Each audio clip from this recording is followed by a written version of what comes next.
Las imágenes del Dakar 2018.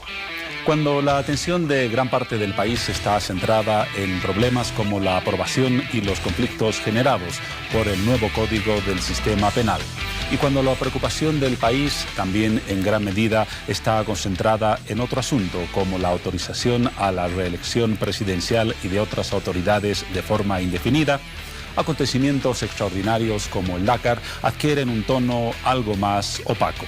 Sí, algo más opaco. Tanto que hoy la principal información o la información que más ha llamado la atención sobre esa competencia internacional que llegó a La Paz no fue quién llegó primero en cada una de las categorías, qué accidentes se registró, cuáles fueron las características de la bienvenida de la población paceña a los pilotos, sino un nombre, Leonardo Martínez, un piloto boliviano que en el podio de presentación de los pilotos en el estadio Hernando Siles dirigió unas palabras al presidente del Estado y al vicepresidente y les dijo de frente que debían respetar los resultados del 21 de febrero del año 2016 y respetar el contenido integral de la Constitución Política del Estado. Así andamos, un país en conflicto, el Dakar en Bolivia, y el hecho que más llamó la atención, el que les menciono, esas palabras de Leonardo Martínez que fueron transmitidas en la televisión nacional y desde luego en la televisión internacional. El hecho destacado de esta jornada en esta competencia, que como ustedes ya conocen, se encuentra en territorio nacional. Será desde luego uno de los aspectos informativos que abordaremos en hora 23, pero no podemos abstraernos del resto de problemas que marcan ese tono de conflictos en el país. Por ejemplo, esta semana se ha conocido un pronunciamiento muy importante del conjunto de las iglesias evangélicas en el país que han manifestado su oposición a un artículo específico del Código del Sistema Penal, el artículo 88, que penaliza lo que denomina el reclutamiento de algunos creyentes a estas iglesias o en general el reclutamiento religioso, lo cual desde luego preocupa a este sector y que ha provocado un pronunciamiento que, como ha ocurrido con la Iglesia Católica, ha derivado en pedir la abrogación del Código del Sistema Penal. Hablaremos con uno de los representantes más importantes de la Iglesia Evangélica en Bolivia para conocer ese punto de vista y las razones que respaldan esa demanda. Y también en otro campo de la información nos ocuparemos de un tema especial. En jueves tratamos siempre de buscar algo diferente de la rutina noticiosa y hoy nos ocuparemos de la robótica. Sí, de la robótica, porque los robots, especialmente en el mundo moderno y en general en todo campo, adquieren cada vez una presencia más importante, provocando una pregunta. ¿Serán capaces de reemplazar al ser humano en muchas tareas? De hecho, ya lo están haciendo. ¿En cuántas tareas? Quizás sea la pregunta correcta. Ese es el panorama de temas que abordaremos en hora 23 desde diferentes aristas. Y vamos a comenzar cuando son exactamente las 23 horas y lo vamos a hacer con un contacto con nuestra unidad móvil que se encuentra en las inmediaciones del estadio Hernando Siles, donde está nuestro compañero Richard Pereira, que desde esta mañana estuvo en ese puesto del deber, si lo podemos denominar así, para dar a conocer las características de la llegada de los pilotos del Dakar 2018 a territorio nacional y particularmente a ese centro neurálgico de la ciudad de La Paz. Así que buenas noches, Richard, me voy contigo para que nos cuentes las novedades a esta hora de la jornada sobre esa competencia. Buenas noches, bienvenido otra vez. Gracias, Juan Pablo. ¿Cómo estás? Buenas noches. Bien, así es, puntualizar algunos temas que han marcado la noticia en este centro de encuentro de todos los pilotos del Dakar.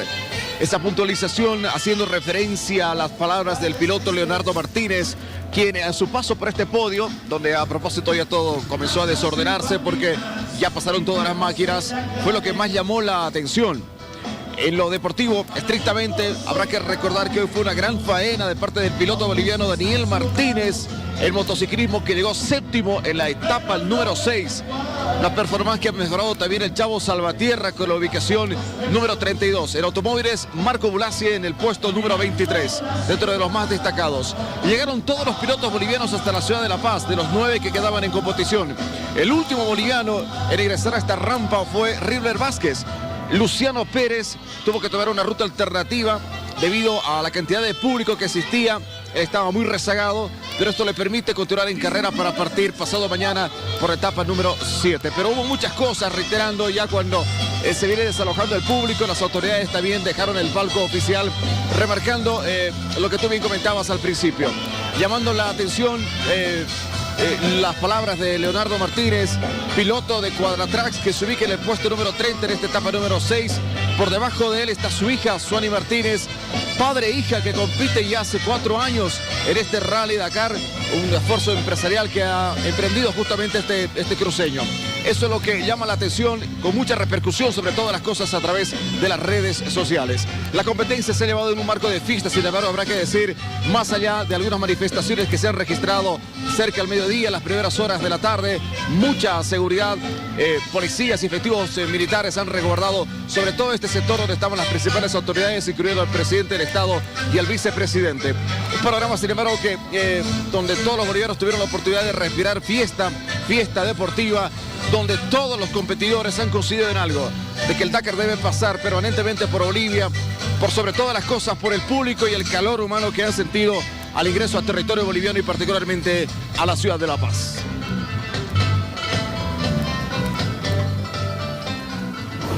Es el ambiente en el estadio Hernando Siles. Una consulta a Richard. ¿Cuál es el parangón que puedes establecer en relación a este Dakar, el del 2018 con el del 2017, y respecto al ambiente que se ha registrado ese año en comparación con el año anterior? ¿Dirías que existe algo menos de entusiasmo, un ambiente particular por el panorama de conflictos? ¿Cuál ha sido tu percepción a lo largo del día, insistiendo en la comparación con lo que sucedió hace un año? Juan Pablo, si tú recuerdas, el año pasado, también a estas alturas, pero del 2017, existían algunos problemas, situaciones con referencias a la escasez del agua. Y hubo también muchos reclamos y muchas manifestaciones con respecto a este tema, por escasez del líquido elemento del agua. Hoy el panorama no ha cambiado en ese aspecto porque también coincide con este tipo de movilizaciones. Sin embargo, tomando esos recaudos, con la primera experiencia del año 2017, se han tomado otro tipo de medidas en cuanto se refiere a la seguridad para tratar de garantizar un Dakar que tenga la tranquilidad necesaria no solamente para los pilotos sino que también para los propios espectadores. Yo te comento que me he encontrado con muchísima gente que llegó desde diferentes puntos del país para poder ser testigos del Dakar en territorio paceño, de manera particular de cómo se vive justamente la competencia, que se hace 100% urbana a su paso por la sede de gobierno y no así como en otras etapas, o lo pasen por Uyuni, por Tupiza, porque lo hacen por alrededores de aquellas regiones. Hoy un poco más de organización, por lo menos en este punto de transmisión, comparando con el punto de transmisión que se tenía en Plaza San Francisco. Sin embargo, había una serie de susceptibilidades, algo de temores con referencia a diferentes movilizaciones, manifestaciones que se habían anticipado previamente a la competición. La segunda y última pregunta, Richard, ¿qué podemos esperar en cuanto a la programación para mañana y para el sábado? Jornadas aún de la presencia de los pilotos y de sus máquinas, las del Dakar, en Bolivia. Bien, Juan Pablo, a ver, mañana hay una jornada de descanso como bien se había programado. Es el primer descanso que van a tener los más de 250 participantes que quedan todavía en competencia. Mañana toda la jornada ellos podrán descansar en un campamento que se ha instalado en la zona de Irpavi, en el Colegio Militar, para ser más concretos. Y ya el día sábado por la mañana continuará la competencia muy temprano, madrugando desde la zona de Chocalla rumbo a Uyuni, con una secuencia de waypoints o puntos de parada que se va a tener para la competición. Ese es el programa que se tiene de aquí en más. Mañana los pilotos por fin podrán descansar después de intensos días que ellos han tenido que sopesar en territorio peruano, con dunas, mucho desierto, mucha arena, muchos problemas de navegación que tuvieron los propios pilotos. El panorama de aquí en más que se tiene aguardado y esperanzado sobre todo lo que pueden hacer los pilotos bolivianos, como son los Nocilla, Daniel en motos, que es el mejor ubicado de los bolivianos, y Walter Nocilla, el padre, en cuadriciclos. Gracias, Richard, por esa información para Hora 23 y gracias por el trabajo desplegado a lo largo de toda esta jornada en los espacios informativos de Bolivisión. Buenas noches. Buenas noches. Vamos a hablar del Dakar más adelante en otros contactos con nuestra unidad móvil, a la que estará destinada nuestra compañera Yubinka González, que ya se encuentra junto a Richard en ese punto del espectáculo dakariano, por llamarlo de una manera, en esta jornada. Pero no podemos comenzar o seguir desarrollando el programa sin saludar a Piti Garamendi. Piti, buenas noches, estamos en Hora 23. Buenas noches, Juan Pablo. Te cuento que yo me encuentro muy feliz y esto gracias a todos ustedes, porque día a día van creciendo los seguidores y se van aumentando los seguidores a nuestra página de Facebook y también van incrementando los mensajes de WhatsApp. Gracias por el cariño que tienen a Hora 23 y ya les invito para que puedan participar de la siguiente publicación. Rally Dakar 2018 llegó a La Paz. Recibimiento encabezado por el presidente del Estado y altas autoridades. Vamos con la siguiente publicación. Artículo 88 del nuevo Código Penal. El artículo 88 del nuevo Código del Sistema Penal penaliza a 7 a 12 años a quien a título de actividades misionales, religiosas, capten, transporten, priven de libertad, acojan o reciban personas con motivo de trata y tráfico. Les reiteramos, como siempre, nuestra invitación a participar a través de las redes sociales, en este caso con los dos temas comentados por Piti. Uno de ellos tiene que ver, ya lo decíamos, con el artículo 88 del Código del Sistema Penal, que ha generado una reacción de preocupación, de cuestionamiento y de observación en las iglesias evangélicas en el país. Conocemos algunos antecedentes de este panorama a través de la siguiente nota.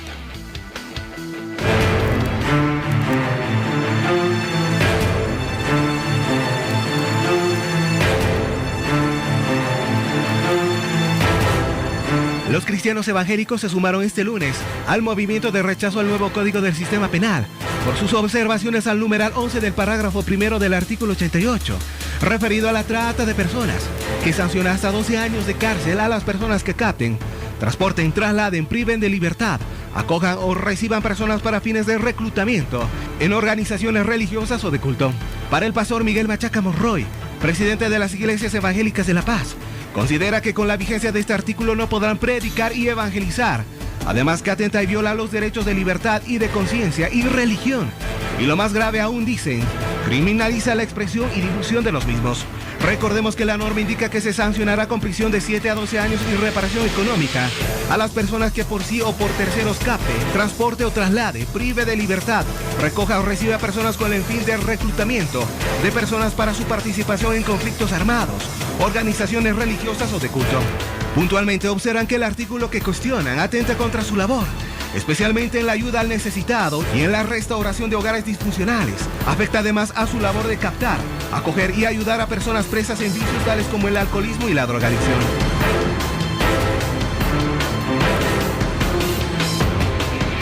Es el contenido principal del artículo 88 del Código del Sistema Penal que ha generado, ya lo decíamos, la preocupación de la Iglesia Evangélica en el país. Y justamente para hablar de esa preocupación y de las acciones que se van a tomar de forma inmediata, tenemos una valiosa presencia en los estudios de Hora 23 y de Bolivisión. Se trata de Alberto Salcedo, representante de Eclesia. Algunos le dicen pastor, algunos anciano, lo conversábamos hace algunos instantes. Tal vez todos lo conocemos como Toto Salcedo. Buenas noches, bienvenido. Gracias, un gusto, de tiempo verte y felicidades por el programa. Acá estamos para hablar una opinión que es totalmente dirigida a este punto.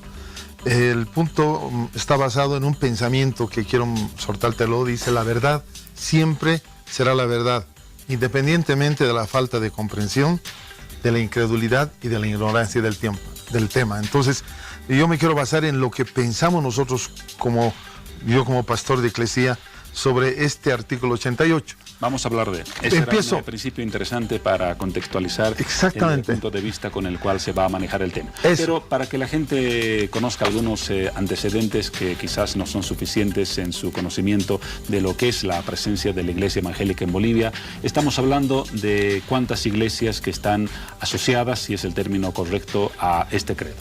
Bueno, Lo que pasa es que la iglesia cristiana, como le llamamos nosotros, unos llaman protestantes, y otros se llaman evangélicos. Hasta eso tenemos una diferencia.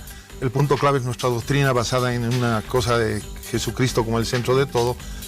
Hay miles, hay denominaciones que por sí solas tienen como 1500, 1900 iglesias o congregaciones.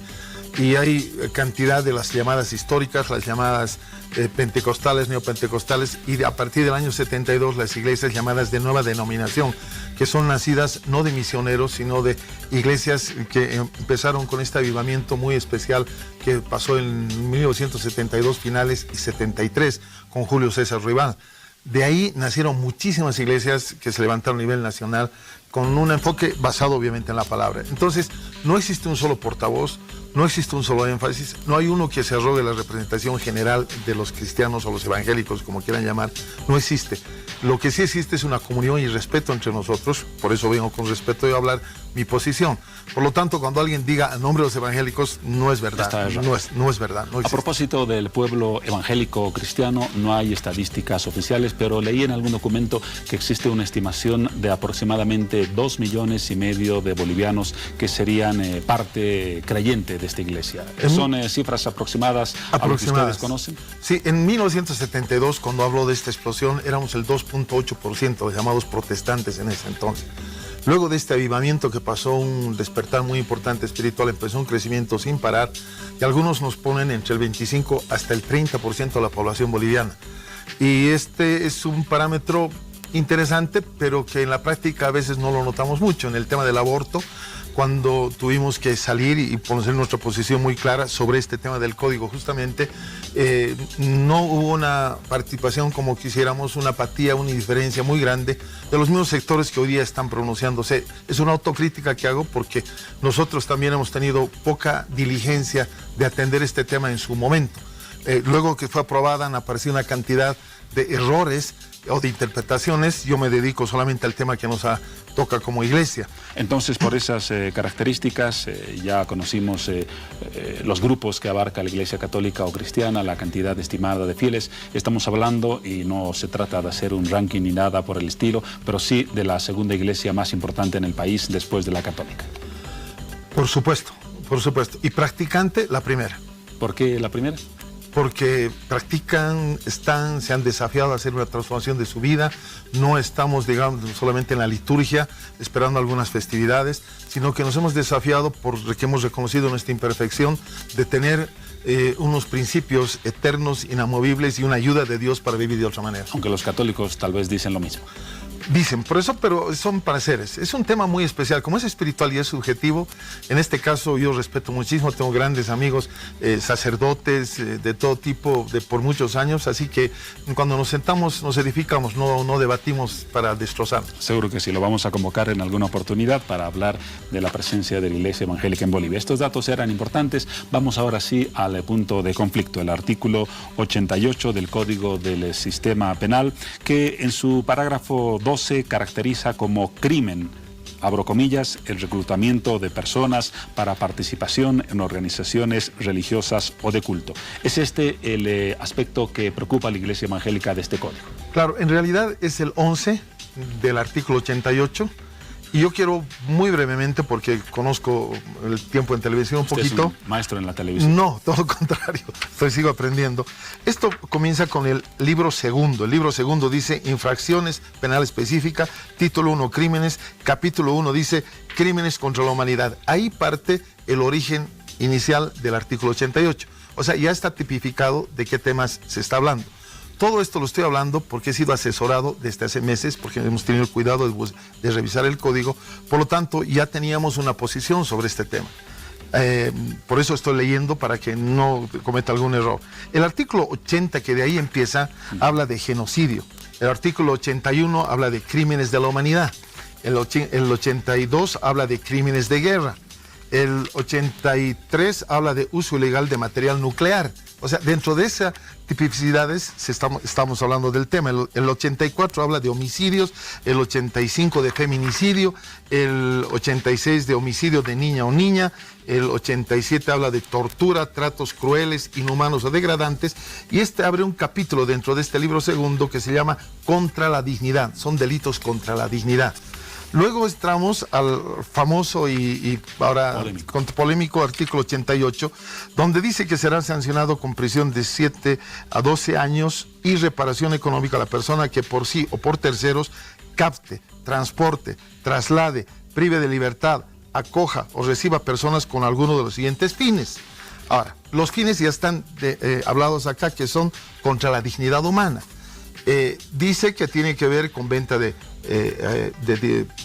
u otros actos de disposición del ser humano, o sea que yo tomo al ser humano para tratarlo y usarlo.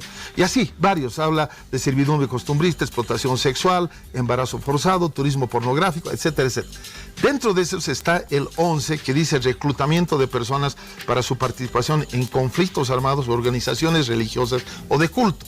Entonces tenemos que hacer ahí una diferencia entre lo que es nuestra participación de proselitismo evangélico bajo la Biblia y lo que significa estos delitos, que son delitos además que contempla el derecho internacional. En términos prácticos y simples, cuando se penaliza el reclutamiento, ¿cómo podría aplicarse esta disposición? Me imagino, por ejemplo, que usted como representante de Eclesia sale un fin de semana a la Plaza Villarruel en el barrio de Miraflores o a cualquier otro punto del país, predica su verbo y busca convencer a la gente para que se integre a su iglesia. ¿Ese acto podría ser tipificado absolutamente como delito? Que no.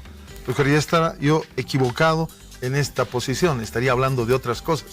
Este artículo no toca eso. ¿Y por qué quiero reflejar esto? Porque primero, aparte de que no tiene que ver con eso, esta interpretación no es posible por la siguiente y fundamental razón, de que los artículos 4, 14, 21 y 30 de la Constitución Política del Estado garantiza la libertad religiosa y el ejercicio de la espiritualidad en sus distintas áreas. O sea, no podíamos ir contra la Constitución. Un código no puede tener partes que están contra la Constitución. Pero le decía, un acto como el que ponía como no ejemplo, tengo ningún problema, no ha pasado. ¿Podría ser penalizado no podría, bajo esta visión del No código? podría, porque esta es una visión entre varios temas que tratan de un tema específico. Si yo me dedico, como han habido, y esto es a nivel internacional, Waco, Texas, conocido, han habido los Niños de Dios y otra cantidad de grupos que se reunían a título de espiritualidad y mandaban a niñas para prostituirse a fin de recaudar fondos para lo que ellos llamaban proselitismo. Son eventos internacionales, no ha habido mucho en Bolivia, pero sí en Perú y en Bolivia en el año 75, iniciales del 70.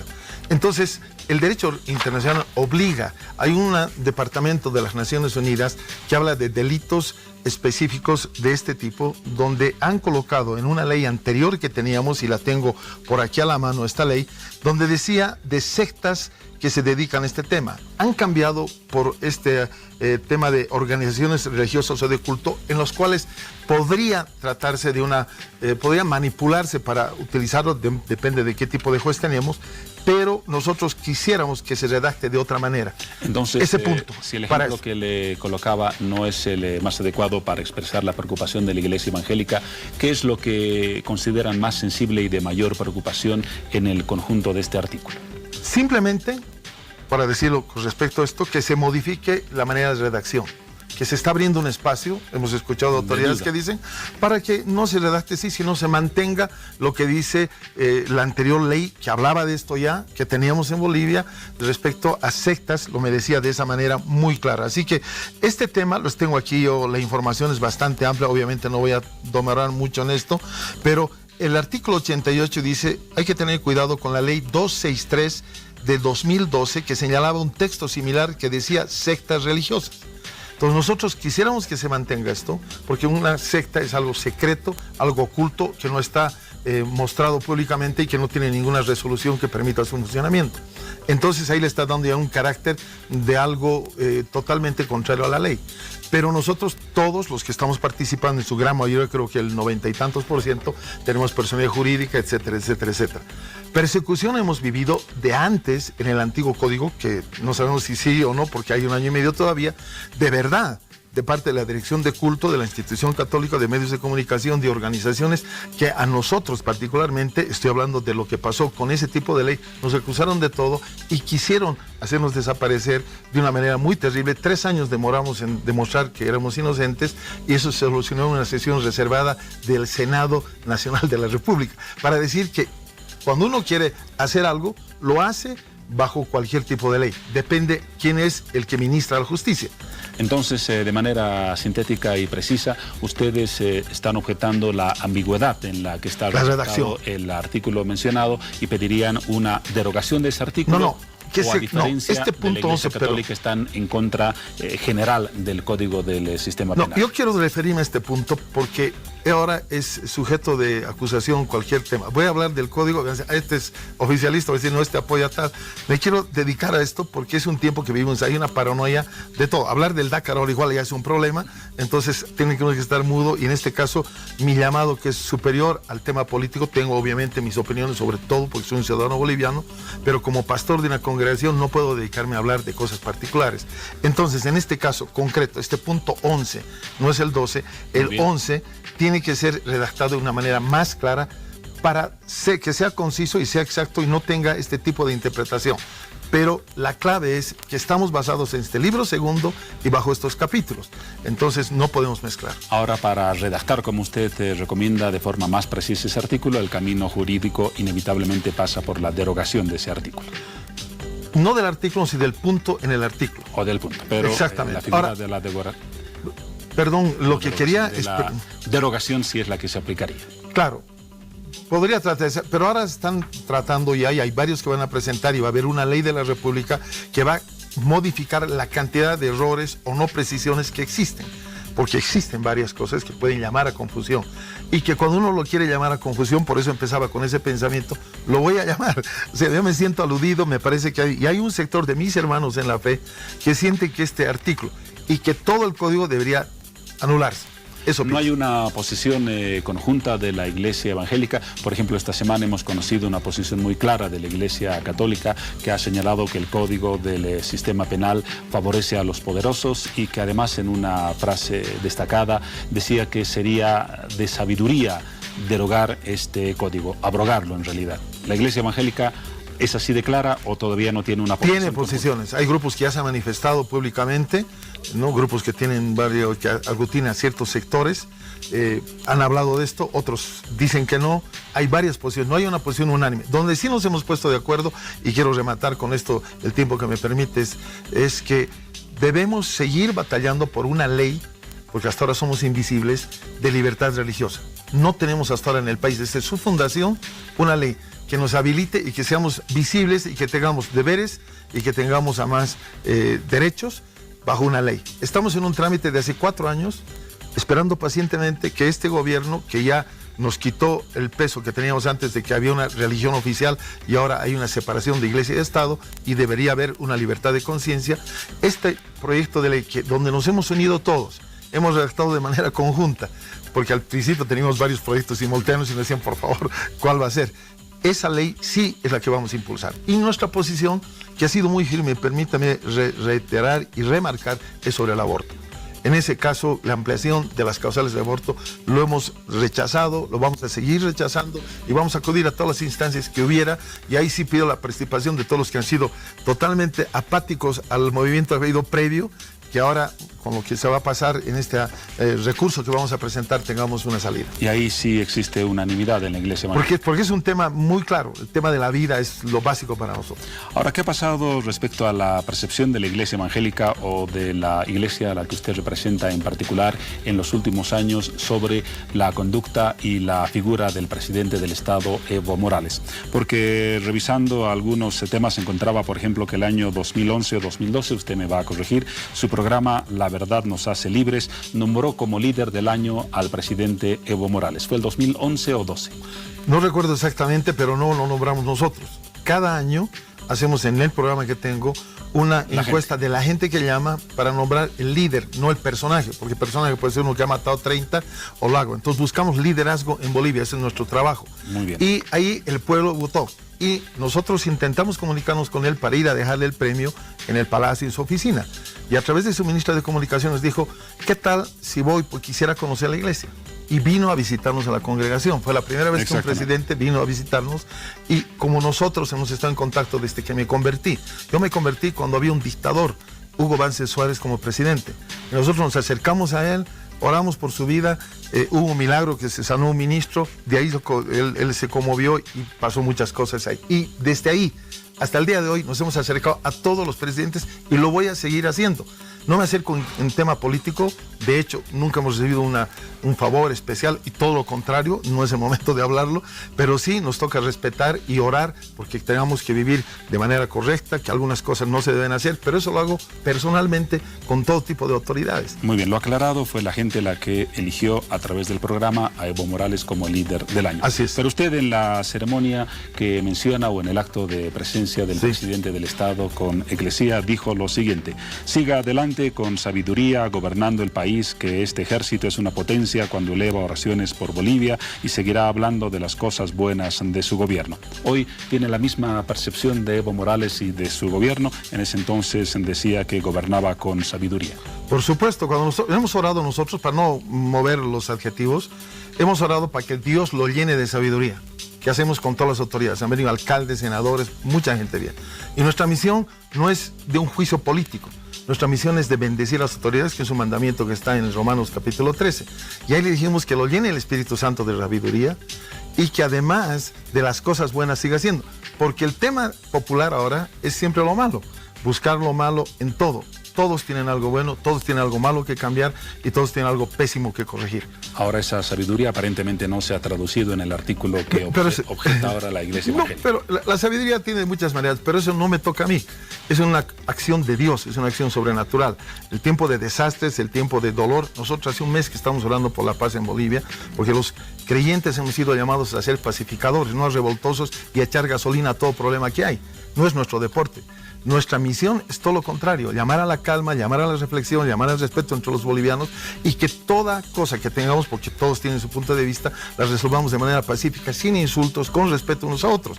Yo de lo que he empezado a hablar de esto, tengo una cantidad de caricias que me han dado por algunos, no tanto como hubiera esperado, no mucho, pero me han dicho de todo, porque están todos entrando a una vivencia de un alma un poco conflictiva, media no sana, media enferma, donde nos gusta el escándalo, nos gusta resaltar lo que es lo más terrible, el asesinato más grande, y no nos gusta edificar y construir. Nosotros estamos en eso. Por eso cuando vino esta autoridad, lo hemos bendecido, hemos orado por sus hijos, hemos bendecido, no tiene una familia, hemos bendecido que Dios lo guíe, porque mientras Dios guíe y tenga la capacidad él de escuchar a Dios, las cosas serán mejores. Nadie será perfecto, pero será mejor. Está claro el contexto y la posición de la Iglesia Evangélica, o por lo menos de Eclesia. Para finalizar, Alberto, la última pregunta. ¿Algunas acciones que se van a emprender en las siguientes semanas para tratar de que se modifique la redacción del artículo observado? No sé, algunos están optando por medidas de presión, otros por la oración, otros por movilizaciones. En el caso de la Iglesia Evangélica, aunque nos ha explicado que no existe una posición común, ¿qué acciones van a llevar a cabo para tratar de que se modifique la redacción de ese artículo? Bueno, nosotros primero creemos en el ámbito espiritual, y segundo creemos en la ciencia, en este caso la ciencia jurídica. Hay un organismo que se llama de las Naciones Unidas, y tiene agregadas las letras D y E, y habla de la droga y el delito, es en inglés esto, y esa acción y esa oficina es la que autoriza para cualquier tipo de cambio, porque no se olviden que Bolivia no puede tener su propia ley, se le ocurre hacer una cosa y va en contrarruta del planeta. Entonces hay organismos, en este caso Naciones Unidas, que es pro aborto, pro muchas cosas que no nos gustan. Ellos tienen que decir si esta palabra secta o esta palabra religión, organización religiosa va a ser cambiada, porque es una redacción universal que todas las naciones tienen que acudir. Entonces, hemos presentado ya una consulta a esta organización para decirles, queremos que se cambie esto para que tengamos respaldo acá, frente a la Asamblea Legislativa, y digan, bueno, hay autorización, esto se puede hacer para no romper normas internacionales, porque no es mirar un punto y hago tome alborotos, nos informamos con mucho cuidado y respeto. Y gracias por las preguntas. He tenido oportunidad de aclarar muchas cosas que seguramente estaban dando vuelta por ahí. Seguro que sí. Ha quedado, como lo decía antes de la última pregunta, muy claro el panorama. Gracias, Alberto, por la presencia en Hora 23. Está pendiente una próxima invitación para hablar de la realidad de las iglesias y desde luego de la iglesia evangélica en Bolivia. Estaremos ya en contacto. Con el mayor gusto. Gracias por la oportunidad. Nos vamos ahora a un corte, luego seguiremos con más en el segundo sector de Hora 23.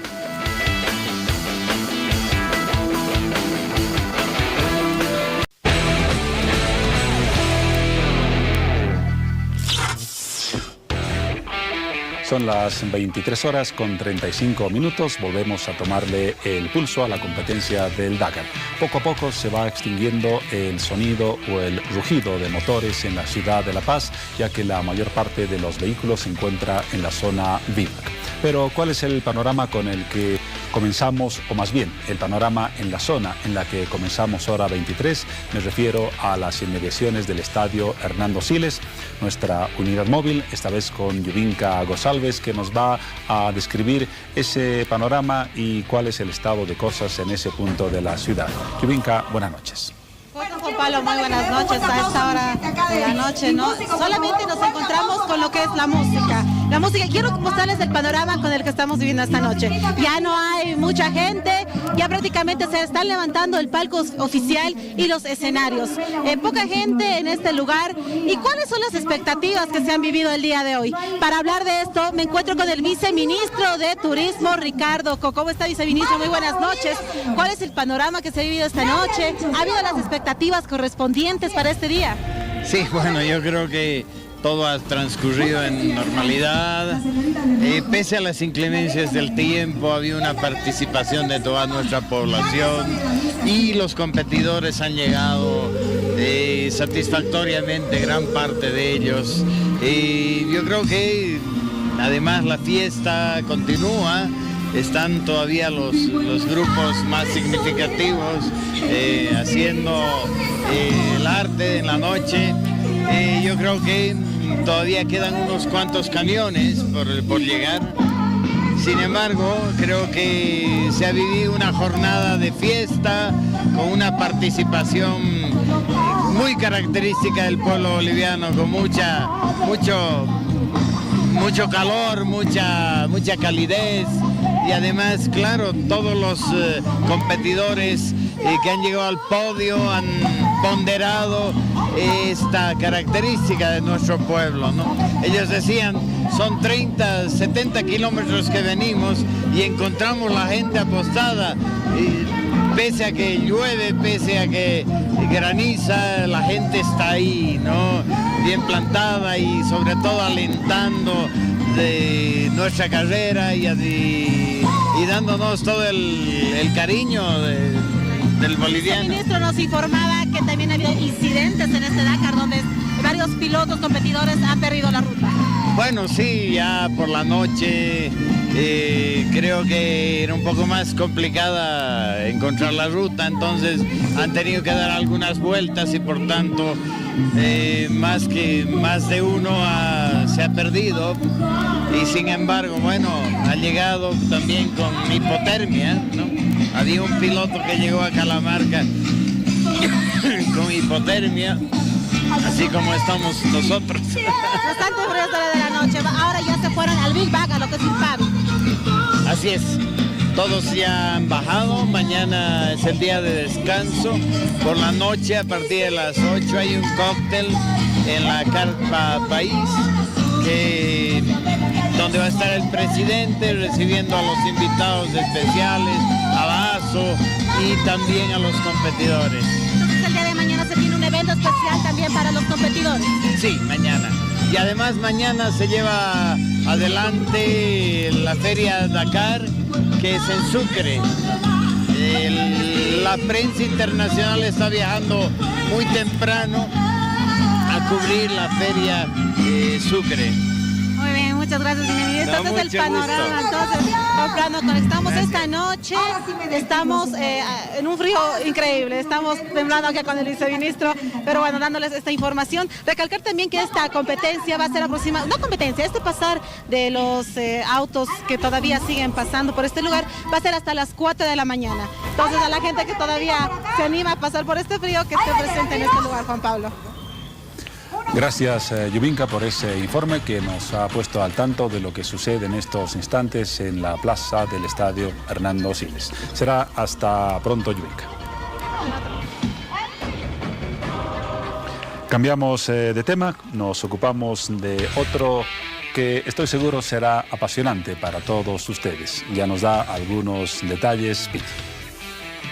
Juan Pablo, como tú lo decías, cambiamos de tema y hablaremos de la robótica, herramienta importante en el desarrollo humano. ¿Y quiénes son los que más se interesan acerca de esta tecnología? Pues los niños. Los invito a ver esta nota.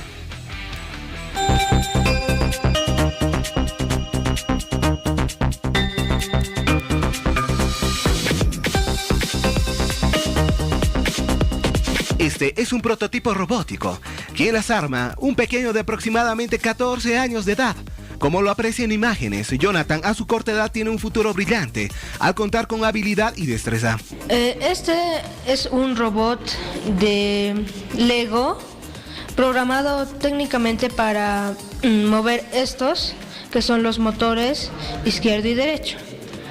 El izquierdo se lo conecta de la siguiente manera. Aquí tenemos los puertos A, B, C y D. El izquierdo va al C, creo. Y el derecho va al B. Cada accesorio tiene que ir exactamente en su lugar. Parece complejo, ¿verdad? Pero para alguien como Jonathan, esto se convierte en fácil y divertido. Ahorita estamos utilizando lo más básico. Estamos poniendo las ruedas traseras, que son más o menos puntos de apoyo para no arrastrar las piecitas de acá. La sincronización es fundamental, y es que mire, luego de armarlo se tiene que programar a detalle para conseguir el movimiento.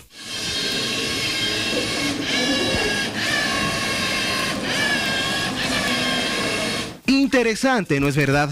Pero algo importante a resaltar es la paciencia que se tiene para armar este tipo de prototipos. Sirve para conectar así, o para conectar más o menos como 2 uniones así. Y este redondito sirve para conectar a otras piezas, que es de Lego más básico, o sea, para unir piecitas así, ya. Pero este se puede utilizar así. Ración puede venir acá y le podemos poner un seguro amarillo.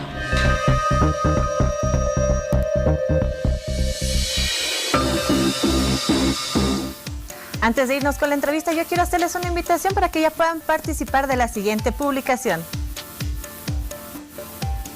Un mundo robot, nuevo horizonte. Los robots y la inteligencia artificial nos muestran nuevos horizontes en el mundo laboral, ayudándonos y facilitando nuestro trabajo.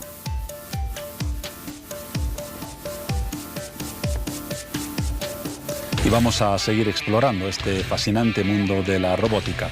Y lo vamos a hacer con 3 invitados. Comienzo a enumerarlos y a establecer su identidad y desde luego a darles la bienvenida. En principio, el ingeniero Renan Trujillo, director del Centro Boliviano de Robótica Educativa. Buenas noches y bienvenido, profesor. Juan Pablo, muy buenas noches, gracias por la invitación, presto a absolver todas las dudas que tu persona requiera. Muchas gracias, y no hay director o profesor sin estudiantes. Por eso hemos invitado a Manuel Alejandro Valenzuela, estudiante de este centro. Manuel, bienvenido también. Buenas noches, gracias por recibirnos en el programa. Es bueno estar hablando sobre lo que es la robótica, Lo vamos a hacer enseguida. Y la bienvenida a César Illanes, lo mismo estudiante del Centro Boliviano de Robótica Educativa. Muchas gracias, Juan Pablo. Profesor, comenzaremos reiterando, dábamos ya algunas pistas en esa nota. En términos muy simples y cortos, ¿qué es la robótica?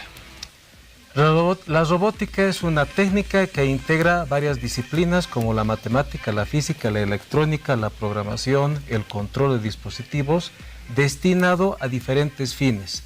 Dado que tenemos diferentes formas de hacer robótica, está la robótica en el área de la medicina, de la industria, de la manufactura, de la educación, de los servicios, de la investigación, entre otras.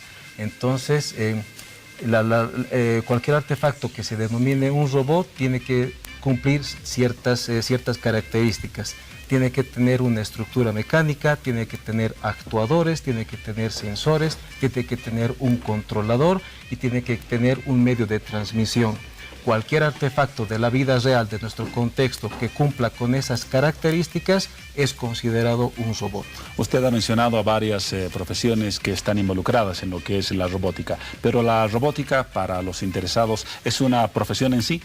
Sí. ¿Y en el país existe, por ejemplo, una carrera de robótica o varias? Sí, existen las carreras de electrónica con mención en mecatrónica. Existen las carreras de mecatrónica, que como le decía, es la reunión de la mecánica, la electrónica, la informática y el control. Se está introduciendo de muy impactante manera en nuestro medio la robótica en los procesos de manufactura, en los controles de calidad, en la robótica como enseñanza, como medio para romper los paradigmas de educación. Es decir que la robótica tiene diferentes aplicaciones y también en la medicina, en la microcirugía, la nanotecnología, para que los doctores puedan introducir un nanorobot dentro de nuestro organismo y pueda detectar temas muy específicos como los cánceres. Ese es el panorama en cuanto a la formación académica a nivel universitario. Vamos a hablar enseguida con los dos jóvenes sobre cuál es el interés que les ha llevado a concentrarse en el campo de la robótica, porque son alumnos del centro, pero antes de eso, el centro que usted dirige, ¿qué tipo de formación u orientación en robótica ofrece y a qué público de estudiantes? Bueno, el Centro de Robótica Educativa ofrece el círculo completo, es decir, la admisión, la capacitación, el adiestramiento y el tema de competición. ¿A estudiantes de colegio y de universidades o solamente de colegio? Nosotros nos especializamos en trabajar con estudiantes entre los 8 y los 19 años. Es decir, nos ocupamos de plantear un nuevo modelo educativo a toda la etapa escolar. Y casi principios de universidad. Casi principios de universidad, para que los jóvenes a través de su capacitación vayan encontrando el rumbo de su profesionalización. Con estos antecedentes que están muy claros, nos vamos con Manuel. ¿Por qué el interés por la robótica? ¿Qué fue lo que te llevó a interesarte en este campo? Bueno, yo me integré a la robótica desde que tenía 12 años. Y en ese tiempo primero me gustaron lo que son las piezas Lego, por lo cual me interesó primero ese programa. Luego vi todo el campo que hay de robótica y me empezó a interesar cada vez más. Y ahora gracias a eso ya estoy seguro de qué es lo que quiero hacer con mi vida, qué quiero estudiar luego de terminar el colegio. ¿En qué colegio estás? San Ignacio. En el San Ignacio. Entonces la carrera ya está prácticamente definida. ¿Cuál sería del conjunto de opciones que mencionaba el director? Es una ingeniería de sistemas. También estaba entre mis opciones mecatrónica, que tiene igual mucho que ver con la robótica, que es programación y armado. Entonces, como muchos jóvenes y niños, comenzaste con los Legos y de Lego, que cada vez son más complejos y más sofisticados, pasaste al interés por la robótica. Sí, exacto. En el caso de César, ¿cómo se originó este interés por esta actividad? Bueno, en verdad, desde muy pequeño, desde los 4 años que tengo mucho interés en todo lo que es electrónico, en todo lo que tiene funcionamiento de ese estilo. Me apasionaron mucho los celulares desde muy pequeño. Y luego además, sin contar que también yo tenía mucho interés en lo que era Lego, en lo que era todo lo Lego para armar. Y una vez visto eso, escuché acerca del Centro Boliviano de Robótica Educativa, en donde se usa los llamados Lego Mindstorm, y mediante eso pude un poco realmente ir hacia lo que me gusta mediante una manera muy, tal como dice el nombre, muy educativa, ¿no? ¿Tú también alumno del San Ignacio? No, de hecho acabo de salir este año, el año pasado, 2017, El Amor de Dios, y entrando a universidad. ¿Qué carrera? Ingeniería en sistemas. Ingeniería en sistemas. Casi todos los alumnos de robótica, director, tienen alguna afinidad o desarrollan luego su curso profesional en alguna ingeniería. Claro que sí, porque como te comentaba, uno de los objetivos es despertar el tema de su pasión, de su vocación, desarrollar sus habilidades creativas, sus habilidades cognitivas y sus habilidades de interactuar con otros compañeros, con el material que se les proporciona, interactuar con los elementos tecnológicos que están a su disposición para llevar adelante y hacer cambios en su vida respecto a las metodologías para hacer que su proceso de enseñanza y aprendizaje rompa los paradigmas de la escuela tradicional y a través de la robótica darles la posibilidad de que de una manera práctica, de una manera fáctica, tangible, puedan acceder, puedan simular a comprender cuáles son los elementos que les rodean en su contexto, que nos rodean en la comunidad, en el país, y por qué no los estudiantes proponer alternativas para la solución de diferentes problemas que en este momento nos están ocasionando todos los conflictos mundiales y también en los conflictos que tenemos en nuestro país. Un niño, nos decía hace algunos instantes, ¿a partir de qué edad puede estudiar robótica? Bueno, nosotros hacemos la admisión a todos los niños y niñas a partir de los 8 años de edad. 8 años. Y muchos padres estarán preguntando cuál podría ser la utilidad de que mi hija o mi hijo conozca algo de robótica, cuando quizás puedo llevarlo a pasar clases de karate, clases de algún otro deporte, clases de ajedrez. ¿Por qué la robótica, aunque no necesariamente orientada hacia un determinado campo profesional? En otras palabras, a un niño, ¿qué tipo de habilidades pueden cultivarse y qué podría ser útil para él al aprender robótica? A muy temprana edad, los niños a través de la robótica afianzan todos los procesos que son de lateralidad, espacialidad, se afianzan los temas de estimación mental, porque la robótica es una técnica que elimina el pizarrón, elimina la tiza, elimina el marcador, elimina el cuaderno. Como te decía, como rompe los paradigmas tradicionales de educación, entonces mediante otros medios llegamos a desarrollar hábitos de orden, hábitos de trabajo, hábitos de interrelación con otros estudiantes, el trabajo en equipo, lo que algunos profesionales a veces no nos han enseñado o nos hace falta para desenvolvernos en nuestra fuente laboral. Entonces, alguien que sabe de robótica no necesariamente va a acabar en una ingeniería, puede conocer los principios que acaba de mencionar usted muy bien y dedicarse al derecho, a la administración, a la comunicación, con herramientas útiles también para esos campos. No cabe duda, porque todas estas herramientas educativas que las ponemos al servicio de la población hacen una formación para la vida, ¿no es cierto? Entonces, el estudiante sale con mayores elementos para desenvolverse, como bien tú lo decías, en un área tecnológica o en un ambiente social. En tu caso, Manuel, el hecho de aprender robótica, ¿de qué forma te ha facilitado, si lo ha hecho, tus estudios en el colegio, en el San Ignacio? Bueno, la robótica, como dijo mi profesor, te ayuda a desarrollar partes de tu cerebro que te ayudan, digamos, con la materia de matemáticas, física, química. Que suelen ser las complicadas para todos. Sí, te hace descubrir que esos son tus gustos. En mi caso, yo no le prestaba tanta atención a las materias exactas hasta que entré a robótica, me interesaron más y seguí adelante con eso. En el caso de César, ¿cómo ha facilitado tu vida de colegial y ahora de universitario el hecho de aprender los principios y la lógica de la robótica? Bueno, en principio, tal como dice, la misma lógica, ¿no? De tener un razonamiento más exacto, más lógico. Ese ha sido una muy buena ayuda que me ha dado la robótica, porque de esa manera, para todo lo que es en la vida misma, pensar lógicamente es muy importante en cualquier ámbito, y eso es lo que con mucha más fuerza me dio, ¿no?, la robótica. Manuel, ¿cuál ha sido tu creación, llamémosla así, más importante? ¿Algún artefacto, algún mecanismo especial? ¿De qué te sientes orgulloso en cuanto a creaciones o trabajos en robótica? En especial no tengo un favorito, pero hice varios proyectos de los cuales me siento muy feliz, ya que me llevaron lejos, como el último que hicimos, que fue para ir a México. Es un robot como un sumo. Era un robot más o menos así, grande, que peleaba con otros hasta sacarlo. Y es una creación que me ha tomado mi tiempo, pero valió la pena. No conseguimos lo que queríamos, pero dio espectáculo. En el caso de César, su máxima creación hasta el momento, seguramente va a haber otras más adelante, pero hasta hoy, ¿de qué te sientes orgulloso en el trabajo que has desarrollado en robótica? Bueno, de hecho yo no podría dar un robot en específico, porque en el centro boliviano nos hicieron hacer arriba de 100 proyectos. Y eso es decir, creo que estoy simplificando realmente cuántos proyectos se hacen de todo estilo y para todo mecanismo.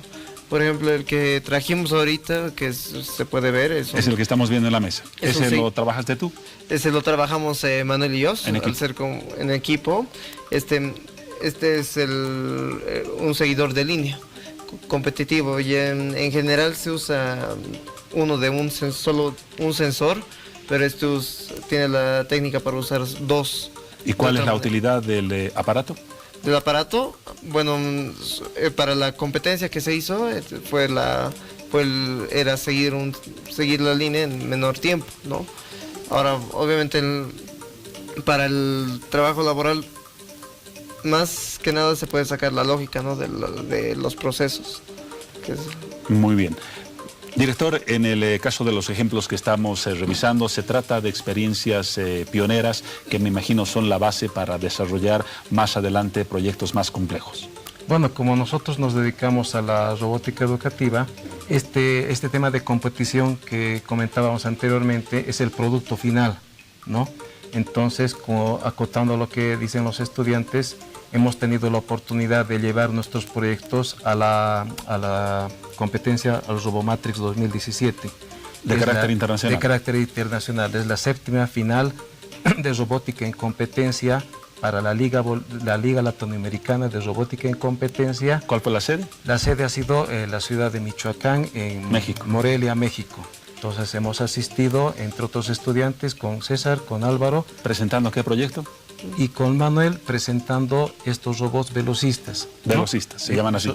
Robots velocistas. Es una mesa blanca con un trazado, con una línea negra, con unas curvas pronunciadas. Entonces de lo que se trata es de que el robot complete la vuelta o 2 vueltas en el menor tiempo posible. ¿Por sí solo o manejado por algún operador? Por sí solo, bajo un programa de computadora, porque dentro del concepto de robótica, todo robot tiene que trabajar de manera autónoma. Ahí el reto es que el robot, tal vez digo alguna tontería, reconozca las curvas, siga la línea. ¿Cuál debe ser la lógica de comportamiento? Claro que sí, tiene que reconocer una curva pronunciada, una curva menos pronunciada, y cuando tiene que avanzar en línea recta, tiene que acelerar de manera de que pueda cumplir toda la vuelta en el menor tiempo posible. Esto nos lleva al principio máximo de la robótica, la inteligencia artificial.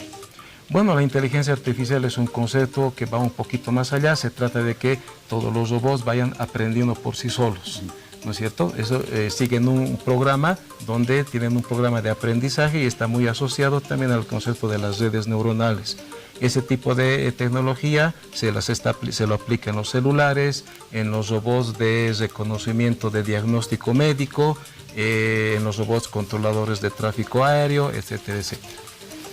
Muy bien, esos son los antecedentes del tema. Manuel, nos decías que participaste alguna vez con un robot en una batalla de robots. ¿Cuáles son las características de esas batallas? Bueno, para empezar, el robot tiene que ser pesado para que no lo puedan sacar de la cancha muy rápido. En lo que consiste básicamente es en empujar hasta el otro robot, hasta el límite de la cancha. Ahí es donde ganas, y por eso necesitas más fuerza en los motores y tener mayor peso para que no sea fácilmente arrastrado. Allí sí hay un control remoto que maneja el robot. Es igual autónomo. Lo mismo que el caso que mencionamos de la línea. Exactamente, tiene que tener una estrategia de lucha, tiene que tener una estrategia de movimiento para no ser detectado o para detectar al oponente y poder desplazarlo del área de competición, que es como un ring.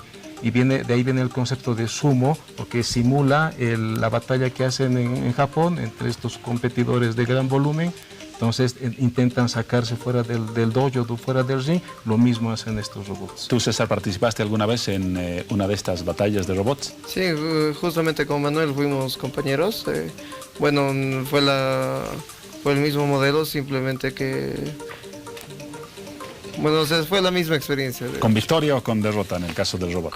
Bueno, en el caso de del robot de sumo, con derrota, con unas cuantas ganadas, pero con derrota por desgracia no clasificamos en esa categoría. Pero bueno, lo importante es participar y aprender tanto de las victorias como de las derrotas. Vamos a seguir hablando del tema, pero antes, porque son exactamente las 0 horas, revisamos a continuación las noticias más importantes de las últimas 24 horas en el país.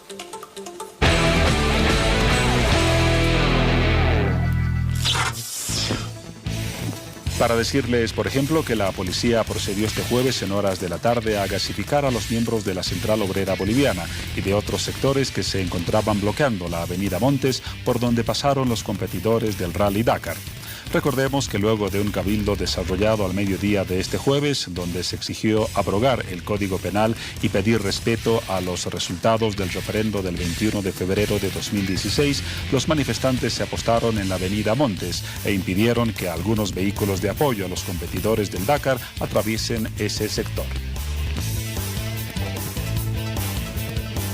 Segundo tema, los pilotos nacionales en la categoría motocicletas Daniel Nosiglia Jagger y Juan Carlos Chavo Salvatierra, junto a Walter Nosiglia en cuadriciclos, fueron los 3 primeros pilotos bolivianos en llegar al podio en la ciudad de La Paz.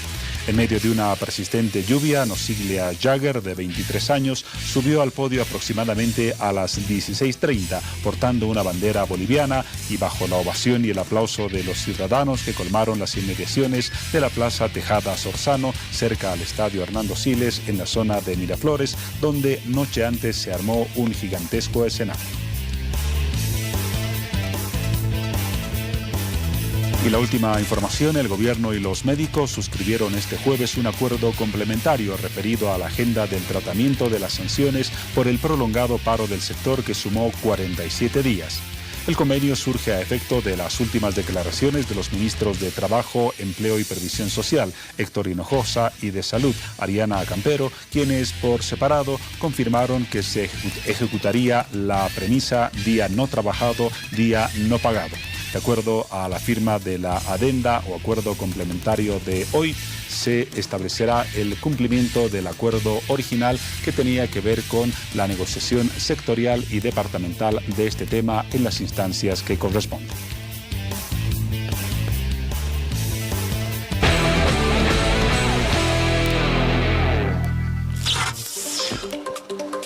Volvemos a ese fascinante tema de la robótica. Manuel, ¿cuán avanzados estamos en este tema en el país? Sé que quizás estemos a años luz, o por ahí exagero, en relación a otros países, pero ¿cuál es el estado de avance de la robótica en Bolivia? El estado de la robótica de avance en nuestro país está bastante adelantado. ¿Sí? Sí. ¿Equivalente a qué país de la región, por ejemplo? Mira, en términos de robótica educativa, la muestra está acá. Estos 2 jóvenes, más nuestro estudiante que vamos a tomar contacto en breves minutos con México, han obtenido el primer y tercer lugar, ¿no es cierto?, a nivel latinoamericano, con acreditaciones para participar en Ecuador, en Rumania o en China, donde ellos prefieran y a donde puedan llegar. Entonces, eso significa de que estos jóvenes han ido a competir con otros pares de Colombia, de Ecuador, del mismo México. No nos olvidaremos de que México a nivel latinoamericano es el top 10 en este momento en lo que se refiere a proyectos de robótica. Entonces, estas competencias que se desarrollaron en aquel país son los equivalentes al Robot Challenge que se desarrolla en Japón, o otras competencias similares que se desarrollan también en el Reino Unido, en Asia y en otras partes de nuestro globo terráqueo. En síntesis, estamos en un buen nivel. Estamos en un buen nivel. En otros temas de robótica, donde sí estamos un poco retrasados quizás, es la inclusión de los robots en los procesos de manufactura, en la industria, y todavía nos estamos salvando de que, así como pasa en otros países, de que los robots empiecen a reemplazar al humano en las fuentes laborales. Muy bien. Mencionaba Manuel precisamente a un estudiante, Álvaro Trujillo Mena, estudiante becado en la Ciudad de México, y anticipaba también lo que vamos a hacer a continuación. Un contacto vía Messenger para conocer el criterio de Álvaro sobre el asunto que estamos abordando. Álvaro, bienvenido a Hora 23. ¿Qué hora tenemos en la Ciudad de México donde te encuentras? Aquí son las 0 horas con 5 minutos. Hola, ¿qué tal? Buenas noches. Yo me encuentro en Aguascalientes en este momento, el estado de Aguascalientes, y acá ya van a ser las 11 de la noche aproximadamente. Y bueno, aquí estamos listos para la entrevista. Muy bien, gracias por mantenerte despierto a esta hora de la jornada en México. Adelantamos en la conversación con el director y con compañeros tuyos los logros que has alcanzado. ¿Qué estás haciendo en México y gracias a qué? Muy bien. Bueno, yo me vine aquí al país mexicano, hasta el norte, para estudiar ingeniería mecatrónica. En coordinación con la escuela de la que yo salí, que es el Colegio Cumbre, me mantuve asistiendo mucho al Centro Boliviano de Robótica Educativa, y se me fue formando una pasión por esto que es la robótica. Empecé con cosas muy básicas, como todos, y poco a poco fui adquiriendo cierta habilidad y descubrí un talento escondido que yo tenía. Entonces, casi sin pensarlo, se me ocurrió me salió la oportunidad de poder venir a estudiar acá ingeniería mecatrónica, y pues la tomé. Escogí México porque es un país muy viable en muchos aspectos, desde económicos hasta culturales. Y la verdad me gusta mucho pues su cultura. Entonces se me hizo una excelente idea, y pues gracias a la robótica pude decidirme por una carrera sin pensarlo, y estoy muy a gusto, me gusta mucho y con muchos proyectos en mente.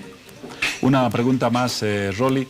¿Por qué jóvenes bolivianos como tú podrían seguir los pasos de tu interés por la robótica y de la posibilidad de estudiar en el extranjero? ¿Qué les dirías a esos jóvenes que nos están viendo y que están dudando entre robótica, alguna ingeniería u otra especialidad? Bueno, ahora muchas ingenierías están trabajando muy en conjunto. La robótica, todavía no es una carrera propiamente dicha, es más bien una especialidad de otras. Y bueno, a todos los jóvenes que les interesa mucho este tema, que son muy apasionados, que tienen muchas ideas, son muy creativos, yo les aconsejo que busquen posibilidades de poder salir al extranjero. ¿Por qué?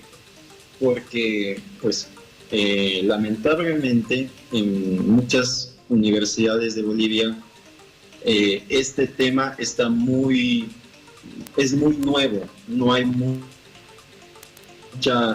competencia y tampoco hay mucho campo laboral. Está creciendo. Lo que yo quisiera hacer en un futuro, y lo que quisiera compartirles a ustedes, es que salgan a instruirse, conozcan nuevas personas, conozcan nuevas formas de pensar, y con todo ese conocimiento adquirido volver a Bolivia en un momento y hacerla crecer, aportar de esa forma nuestro granito de arena, que es lo que yo planeo hacer en un futuro, ¿no? Quiero instruirme, quiero formarme y después poder crear proyectos allá en Bolivia, y pues ese es mi sueño, ese es mi objetivo principal.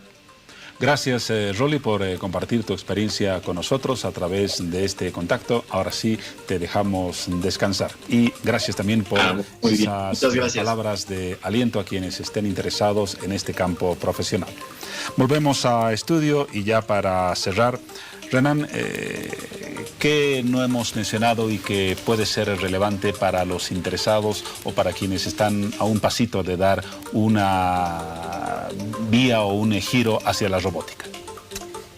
El trabajo, la perseverancia, animar a los padres de familia, a las madres de familia de buscar otras alternativas para sus niños, para sus niñas. Están las puertas abiertas de la escuela, les ofrecemos una serie de programas de capacitación y lanzarles la invitación para que traten de buscarnos, vean qué les ofrecemos y les aseguramos que no se van a arrepentir.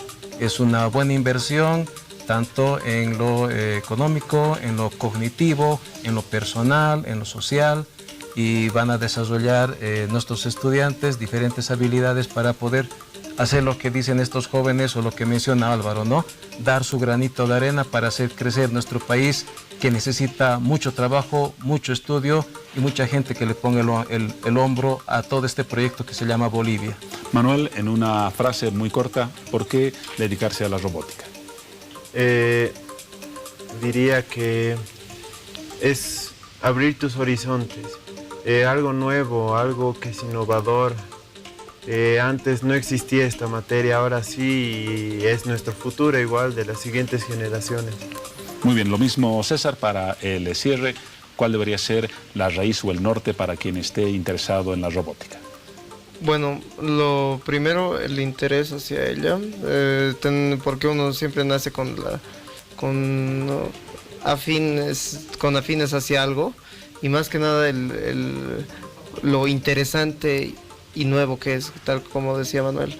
Es un ámbito muy nuevo que recién está naciendo técnicamente, y poco a poco va a ser algo, es en sí la robótica la profesión del mañana. La profesión del mañana. Nos quedamos con esa frase. También ya es en los hechos la profesión del presente. Apunta a la innovación y fundamentalmente a la generación de inteligencia, y qué mejor que abrir esos caminos en el desarrollo humano, profesional y general. Agradezco a nuestros invitados por las orientaciones y los comentarios que nos ofrecieron en esta noche. Nos vamos ahora a un corte. Luego seguiremos con el último tramo de Hora 23. Muchas gracias. Encantado.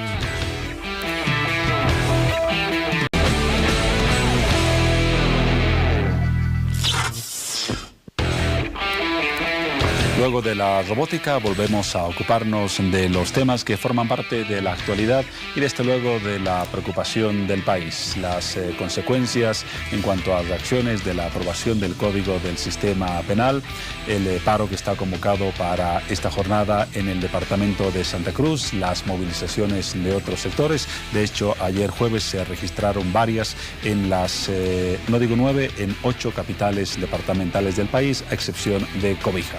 Vamos a comentar este panorama con José Luis Quiroga, quien es viceministro del Régimen Interior y Policía. Viceministro, buenas noches, bienvenido a Hora 23. Juan Pablo, buenas noches. Un panorama, muchas gracias a usted. Un panorama de conflictos, ¿cómo encontramos una salida de solución? Varios de ellos están concentrados u originados en el tema de la aprobación del Código del Sistema Penal. ¿Por dónde encontramos luz a este camino de conflictos? Yo creo que un panorama de conflictos conspirativos, un panorama en el que realmente no encontramos una verdadera reivindicación social en las solicitudes. Ha empezado esto con un tema del sector de salud. El sector de salud sacó un voto resolutivo con algunos puntos que tenían que ser atendidos. Ha tenido respuesta. Se ha dado una respuesta favorable que ha firmado el sector de salud, se desmoviliza. Ya teníamos que tener este escenario realmente resuelto, sin manifestaciones, porque se han tenido las solicitudes inmediatamente el 1, el 2 de enero. ¿Por qué no se resuelve? porque cuando bajan a socializar los acuerdos arribados, se encuentran con un escenario en el que tienes a un sector del magisterio trotskista, tienes plataformas ciudadanas, tienes a algunos sectores radicales de la universidad que presionan para que no se resuelva el conflicto. Son ellos en los cuales determinan de que no pueden salir del conflicto y tienen que tener una movilización del sector de salud permanente hasta supuestamente encontrar una satisfacción social con una abrogación del código. O sea, pasan de una reivindicación social a un escenario de confrontación política guiada en forma tendenciosa. Entonces no podemos decir que tenemos un escenario de conflictividad. Realmente, como realmente se ha atendido las demandas y las necesidades del sector salud, el sector de salud ha firmado, porque realmente se atendieron sus demandas, volvieron a la atención, pero mantenemos a estos sectores radicales que no tienen una petición, no tienen una reivindicación social, se van a lo abstracto, con la intención de provocar un escenario de conflictividad guiada, artificial, en lo que realmente lo que buscan es generar violencia en las calles.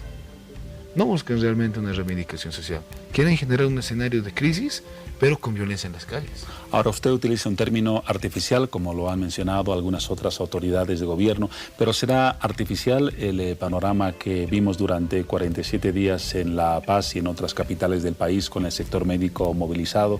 ¿Será artificial lo que ha pasado con movilizaciones del sector específicamente universitario? ¿Será artificial lo que está pasando con movilizaciones como la de hoy de la Central Obrera Boliviana? Tal vez parece un término algo extremo, ¿o no? No. Hemos dicho, cambia un escenario.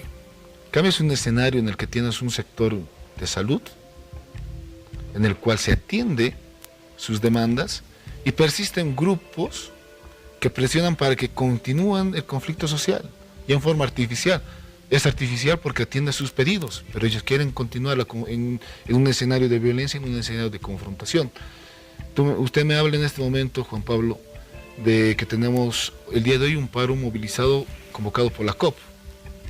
El porcentaje de aceptación a nivel nacional para la COP, ¿cuántos realmente miembros de la COP han marchado? Menos del 20%.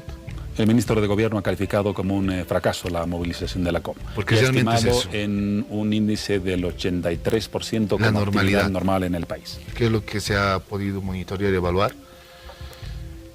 ¿Qué es lo que ha buscado el día de hoy? ¿Cuál es el objetivo de las movilizaciones? ¿Cuáles han sido las conclusiones de un cabildo que tiene en San Francisco? No solamente la COP, estaba el sector de Adecoca, que realmente no pertenece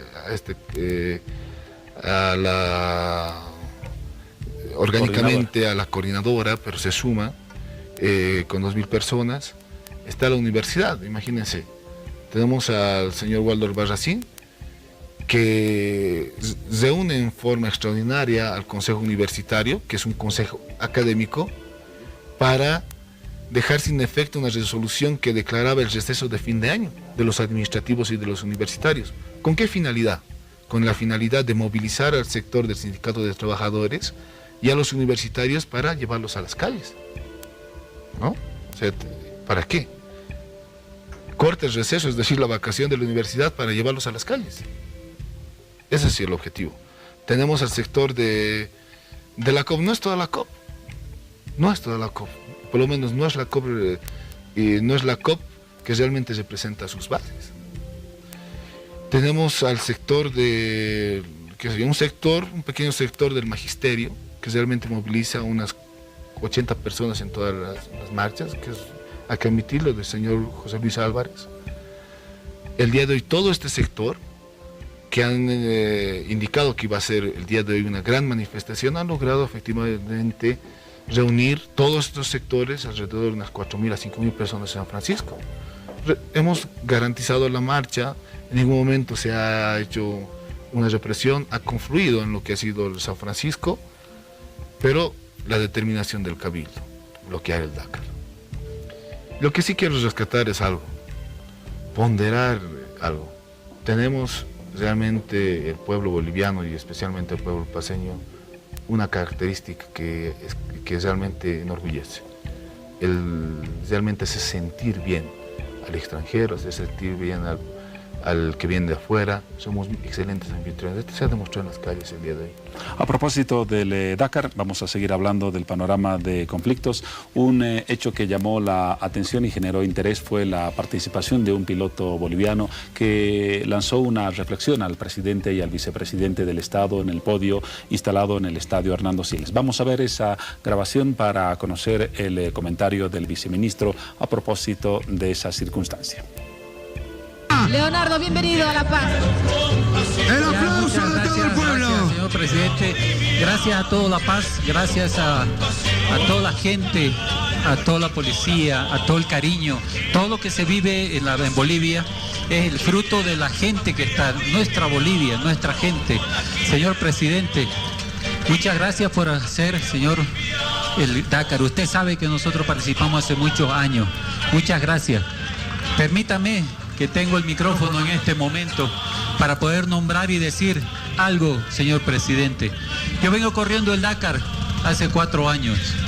El 2016 fui campeón de la categoría 2016 con este quad, campeón, el primer boliviano a ser campeón.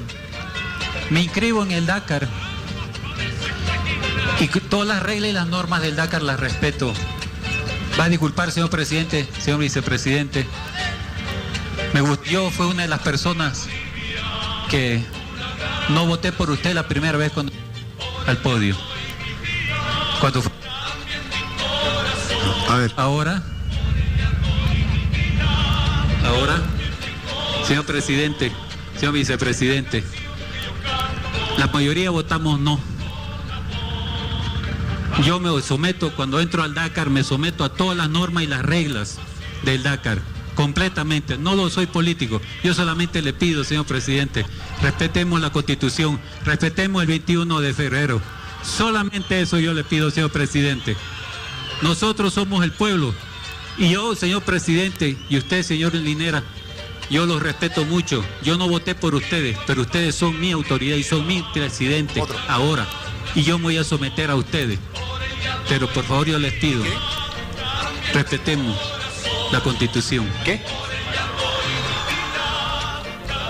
A propósito de esa participación, viceministro, hay una lectura que indica que expresiones como la del piloto corresponden a un sentir de muchos sectores del país que no necesariamente tendrían que estar involucrados en lo que el gobierno llama una conspiración. Se trataría de un sentimiento, de una actitud, de una expresión que manifiesta una posición sobre hechos recientes como el 21 de febrero, como el fallo del Tribunal Constitucional. ¿Cómo ve usted esta interpretación de ese tipo de expresiones? Que vivimos en democracia. Mi interpretación es que estamos en un país en el que hay un respeto amplio a los derechos, a las garantías, que realmente no se puede hablar y no pueden decir de que no respetamos la libertad de expresión. El piloto no es un conspirador, entonces. Vivimos en democracia, Juan Pablo. Los sentimientos que usted habla, Juan Pablo, deben ser expresados también en democracia, en el voto. No podemos, sin embargo, aguantar de que a título de un pensar diferente quieras generar violencia en las calles, quieras boicotar un evento importante, internacional, en el cual lo único que haces es pues, haces quedar mal la imagen de un país, de un Estado. O sea, tienes derecho a pensar diferente. Pero lo que no tienes derecho, lo que no tienes derecho opinar es... diferente implica ser conspirador. No. Tienes derecho a pensar diferente.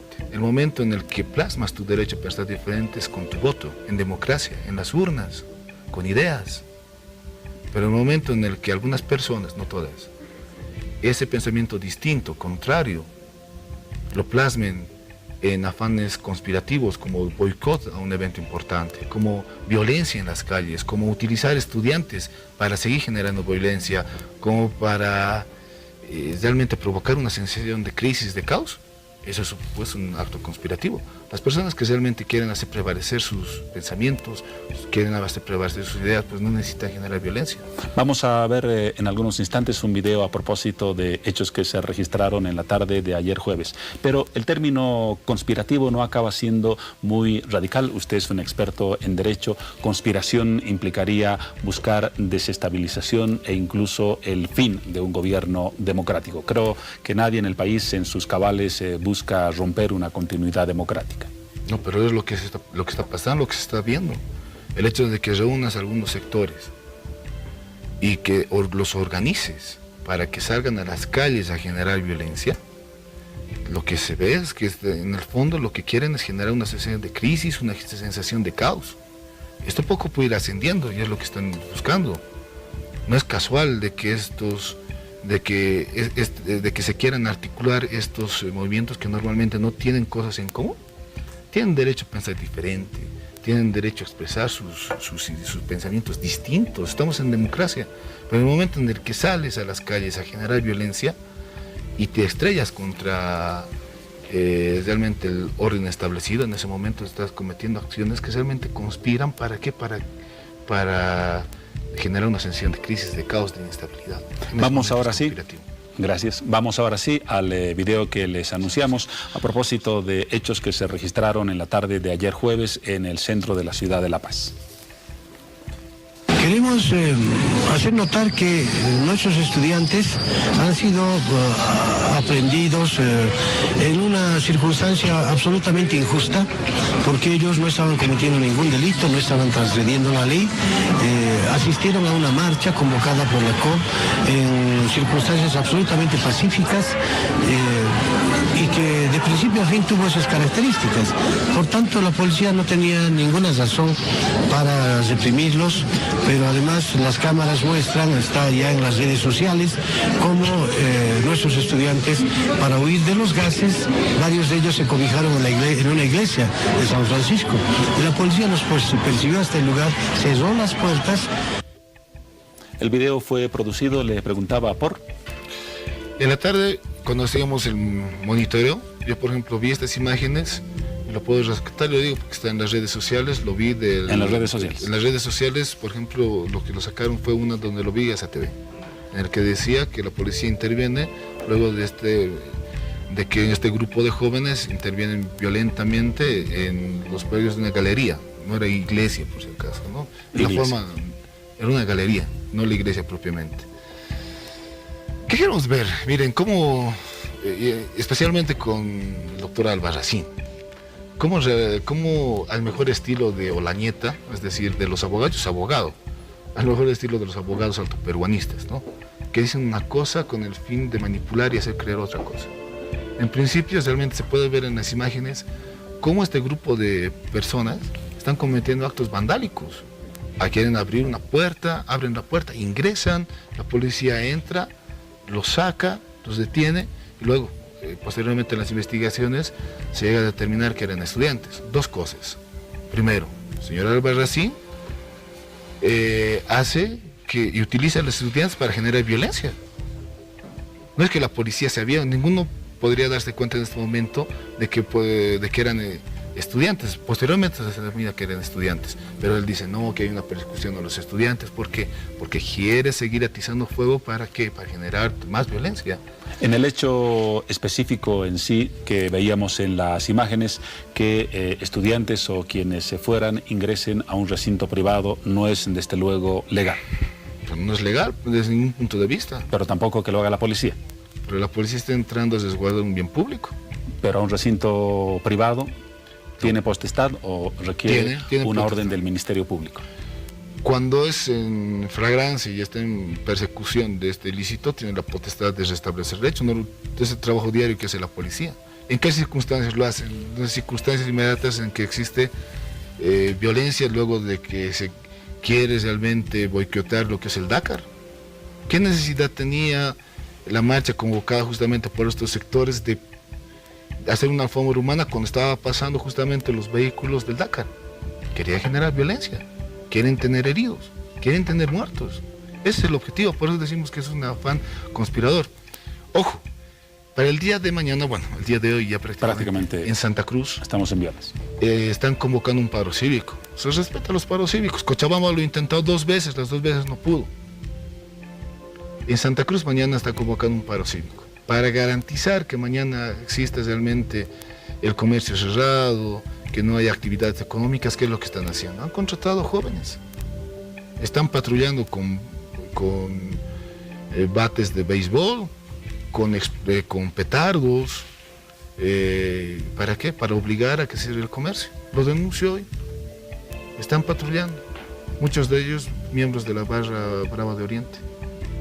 Seguramente este hecho se va a investigar, pero también existen manifestaciones naturales de organismos cívicos, gremiales, sindicales, que están yendo al paro sin la presión de algún otro sector. ¿No es también algo parcial ver todo acto de oposición a ciertas determinaciones del gobierno como actos conspirativos, cuando podrían ser también tal vez interpretados, y de hecho así lo han hecho algunas autoridades de Estado, como manifestaciones críticas hacia algunas decisiones? Lo que pasa es que cuando sale un sector en forma legítima con una reivindicación social, por ejemplo en el tema de, qué sé yo, de los médicos u otro sector, va con una consigna, con un mandato de sus bases. Cuando lo consiguen y tienes presión de otros grupículos que tienen otros intereses por detrás, realmente contaminan este movimiento y lo convierten en un movimiento político. Los médicos se dan cuenta de esto y salen. Apenas salen, porque había mucha presión para que continúen en esta generación de violencia. Claro, no tenían necesidad. Si ya consiguen todas sus reivindicaciones, ¿por qué continuar? Y era solamente porque había presión de estos grupículos. En Santa Cruz mañana puede ser que haya como dices, un sentimiento de algunas personas que quieren expresarlo en forma pacífica. Se respeta, lo hemos hecho siempre, pero cuando ves que existen grupos de vándalos pagados dando vueltas para obligar y garantizar a la fuerza un paro cívico, entonces hay una contaminación con unos afanes netamente políticos, conspirativos, como te explicaba Juan Pablo.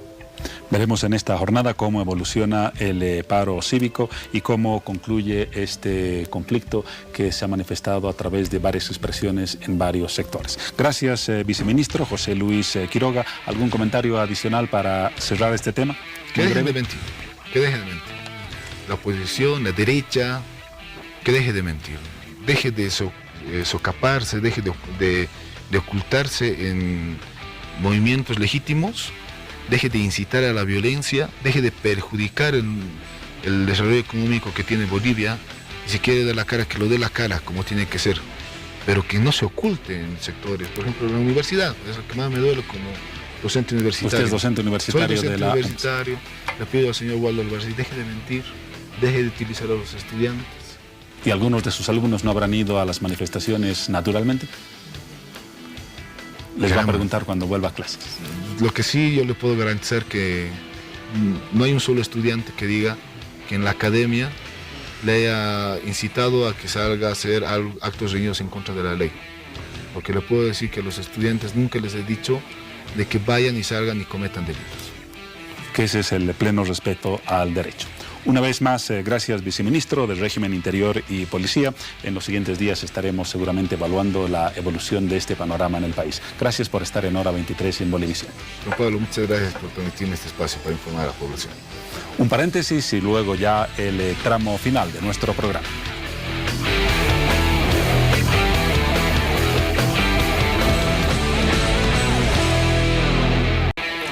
La frase "yo volveré", I'll be back. Y con esa frase volvemos también al tema de la robótica, al cual destinamos algunos minutos de Hora 23 hace ya algunos instantes. Y volvemos con algo muy especial, porque me encuentro acompañado de dos personajes de la robótica.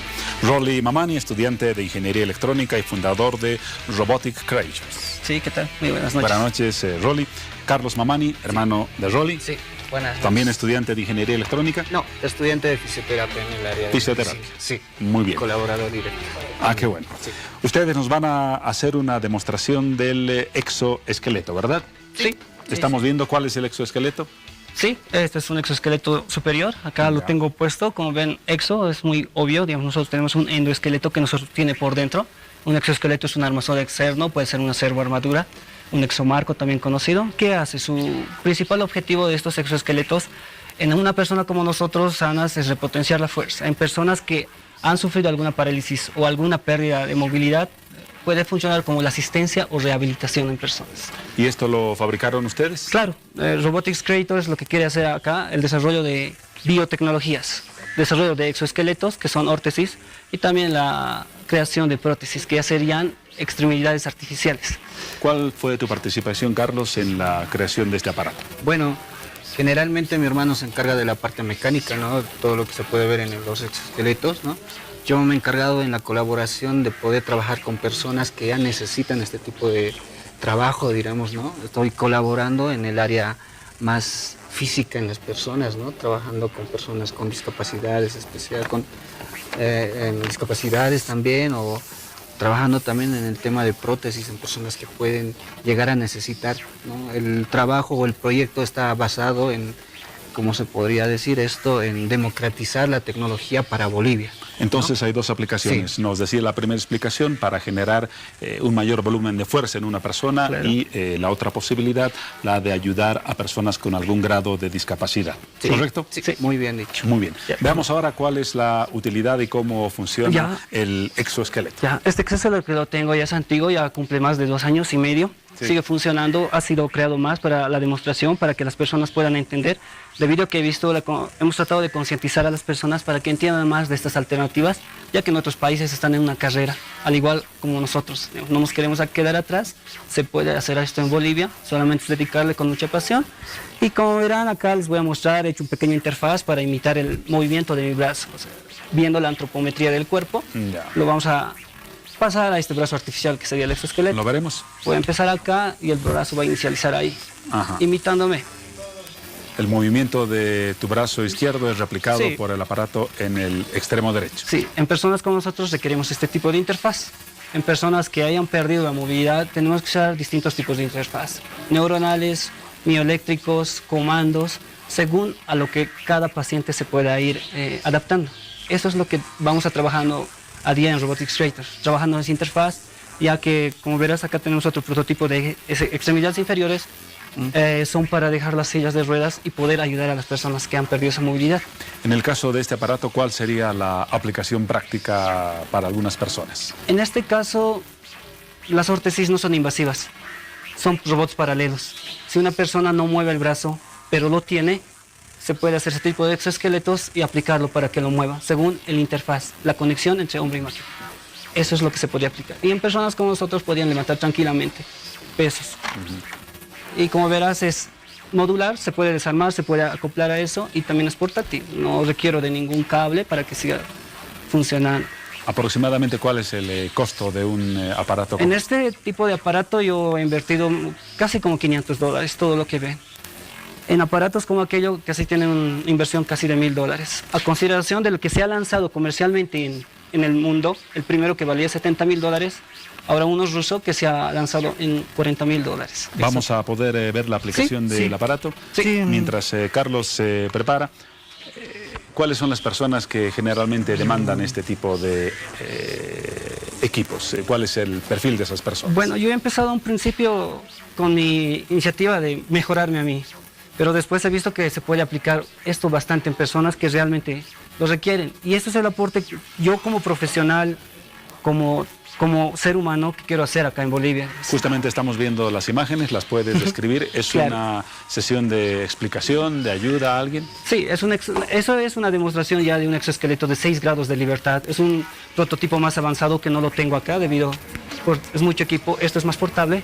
Ahí ya vemos cómo está funcionando los 6 grados de libertad en tiempo real ya. A consideración de esto, se diría que tiene un poco de delay, retardo. ¿Por qué se llama 6 grados de libertad? Porque tenemos, así como te lo digo, sería un grado, flexión-extensión del hombro, y que sería pronación, supinación. A mayor complejidad, un punto que se avanza. Sí. Muy bien. Ahora sí tenemos listo el aparato. Sí, le voy a ayudar, por favor. Muy bien. Carlos. ¿Cuál es la utilidad de este exoesqueleto? ¿Ya? La utilidad de este exoesqueleto es dejar las sillas de ruedas atrás.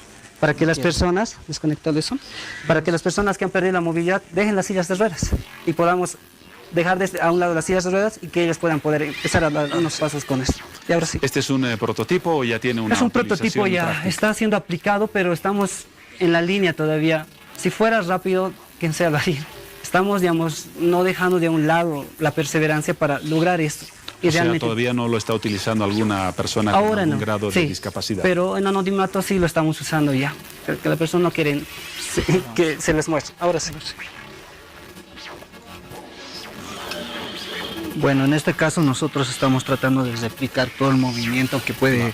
Porque la persona se coloca el cinturón. Claro. Las piernas en cada uno de los extremos. Claro, y...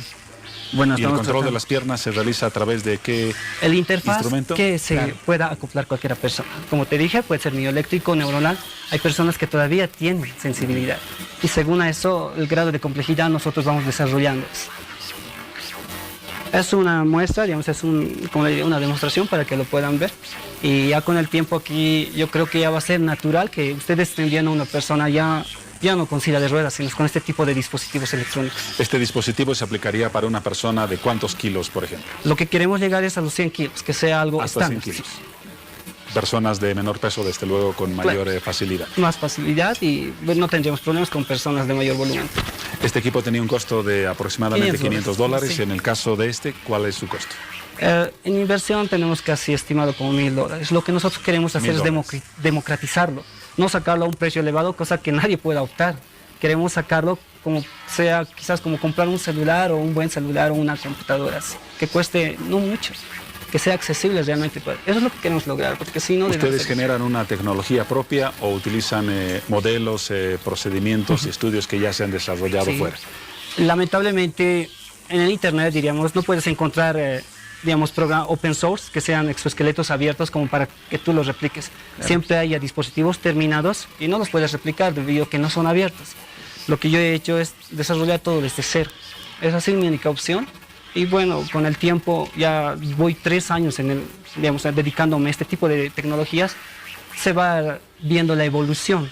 Ahora tengo todo esto, pero tenemos ya exoesqueletos más livianos, ligeros, que posteriormente ya vamos a estar dando a conocer. Algo que muchos creadores se olvidan de hacer, registrar la patente de sus trabajos. ¿Han llegado ustedes a patentar alguno de estos equipos? Claro, en este caso...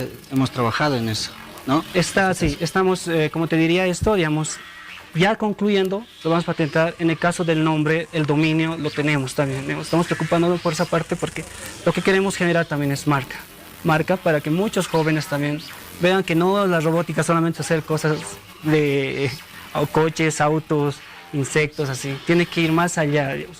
Cuando tú llegas a esto ya es un compromiso muy distinto, ya no es un juego, ya no es un hobby, sino ya es una dedicación realmente, ya es muy serio. A comparación de lo que se está haciendo en otros países, hablemos de los vecinos, ¿en qué grado estamos? ¿Similar? ¿Algo atrás? Yo veo la capacidad boliviana es muy alta para mí. Yo he podido conocer personas que no están en área urbana, sino en distintas áreas, que tienen la capacidad. Lo que a Bolivia le falta es poder tener las herramientas, porque nosotros somos humanos como todos los del mundo y podemos lograr lo que ellos logran. Solo que es como decir, no puedes crear si no tienes un taller realmente equipado.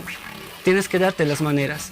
Y obviamente que vas a tener un pequeño retardo, pero países que ya están avanzados como Estados Unidos, en Europa, en Japón, tienen todas las herramientas. Si nosotros traigamos un extranjero acá y que haga cosas como las que hacen con lo que tengamos acá, yo creo que le va a costar mucho. Que además creo, y es la tendencia mundial, es la fuente de generación de recursos para el futuro. Exacto. Olvidarse de solamente extraer gas o petróleo, crear tecnología como esta. Tecnología para nosotros y democratizarlo. Eso es lo que estamos haciendo y la capacidad la tenemos todos. Yo no voy a, mirar lo que somos los bolivianos si estamos retrasados o nos falta mucho. Yo me he dado cuenta, solo es dedicación y las herramientas adecuadas. ¿Y por qué no convertirlo en un buen negocio para todos? Claro. Que es algo absolutamente algo sustentable. legítimo. Muy bien. Muchas gracias, Rolly, muchas gracias, Carlos, por la demostración. Bueno. Adelante con esta iniciativa, que es la que abre una explotación de caminos tecnológicos que muy pocos hacen en Bolivia y que vale la pena destacar. ¿Tu despedida? Bueno, gracias, agradecerte por el espacio y bueno, un saludo a toda la familia, a toda la gente que siempre nos ha apoyado, muchas gracias. Una nueva creación y los esperamos en una nueva versión del programa. Ya, muchas gracias. Agradecer a toda la gente boliviana, a los seguidores que nos siguen. Si no fuera por ellos, por mi familia, por mis amigos, nada de esto sería posible. Gracias una vez más por su presencia. Nos vamos con Piti porque estamos cerrando ya esta entrega de Hora 23 en jueves. Gracias, Juan Pablo. Yo me voy muy feliz porque tengo una hermosa noticia. Hoy a las horas 23 exactamente llegaba al mundo el bebé Brahim Sebastián, bebé de Mariel Soukov, quien acaba de nacer. La familia de Hora 23 crece. Muchas felicidades y muchas bendiciones para Mariel y para su bebé. Que tengan todos ustedes un fuerte descanso y un buen día. Qué bueno que lo mencionas, Piti. Nos sumamos desde luego, no solamente yo, sino todo el equipo de Hora 23 a esa felicitación hacia nuestra compañera de trabajo. Larga vida a ese heredero, a ese nuevo boliviano que seguramente va a acompañar mucho del camino que se recorrerá hacia adelante. Y a ustedes, gracias por acompañarlos en la edición de entre miércoles y jueves de Hora 23. Nos encontramos más tarde en el programa.